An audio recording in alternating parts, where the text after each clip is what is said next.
Okay, this formula is called work energy equations, and the first term is the kinetic energy at point B or position 2, whichever you like. You can use this, either this formula or this one. Okay, I will consider that you remember, you want to memorize this formula. This is the kinetic energy at point B. This is the elastic potential energy at point B, and L0 is the unstretched spring. If we have a spring, if we don't have any spring, this term is zero, because when you don't have a spring, you don't have a stiffness, this term will be zero completely. And mghp is the gravitational potential energy, and you need to first show the datum line or datum surface, a datum point.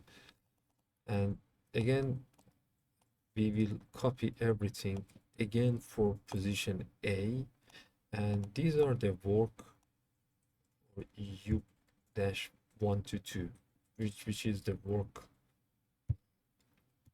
done by the forces. So let us solve one question first. We copy this formula, and you also need to memorize that if we have a segment, the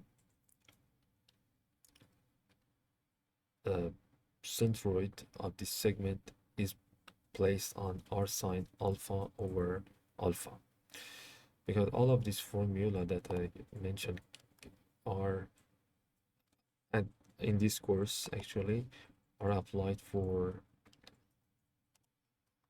just a particle. So this is the first one. So let us discuss the first one. I will write everything here first. So we don't have any spring, so this term will be 0. This term will be 0. And we need to, so we are going from position A to B. How much is the velocity at point A? Is 0.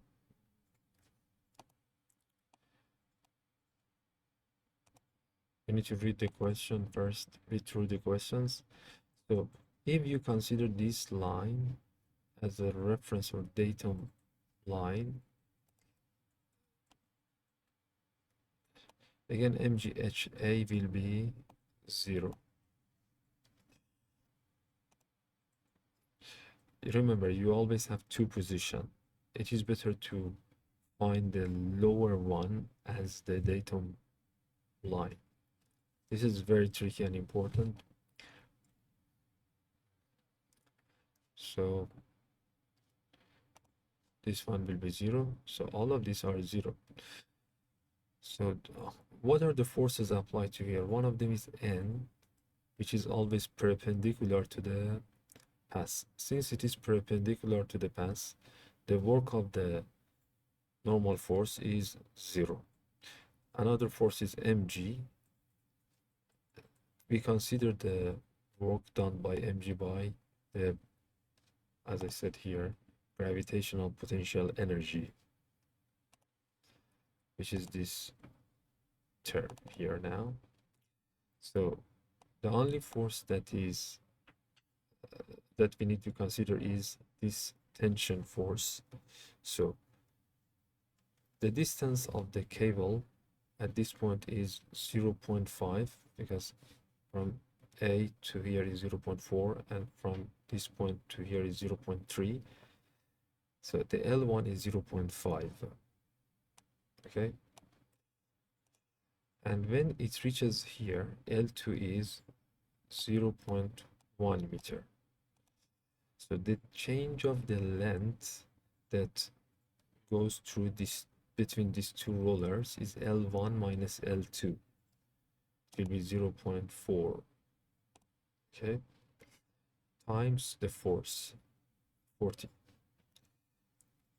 Instead of this term, I will just put F times S, which is 40 times 0.4, which is 16, if I am not mistaken. Okay, 16 Newton meter. Some people like to write these equations. You can, but I didn't write it this ones. And again, I'm using always this formula. Okay, so instead of U12, I will just write 16.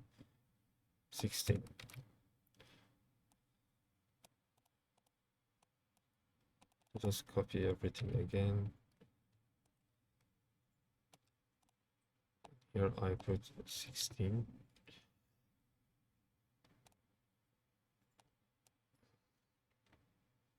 So how much is M? 0.8. 0.8. So it will be HP also will be 0.4.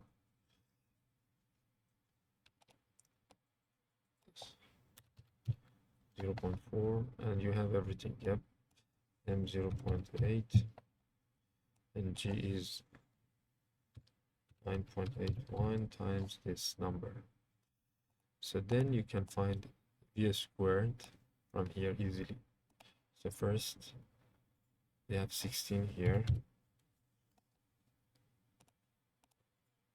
minus 0.8 times 9.81 times 0.4 this time. It will be 12 point blah blah blah, and multiplied by 2 divided by 0.8, and you need to find the root squared. 5.67. Okay, so you don't need to go through these parts. We'll delete these things now for you, but this is right. This is done by my friends.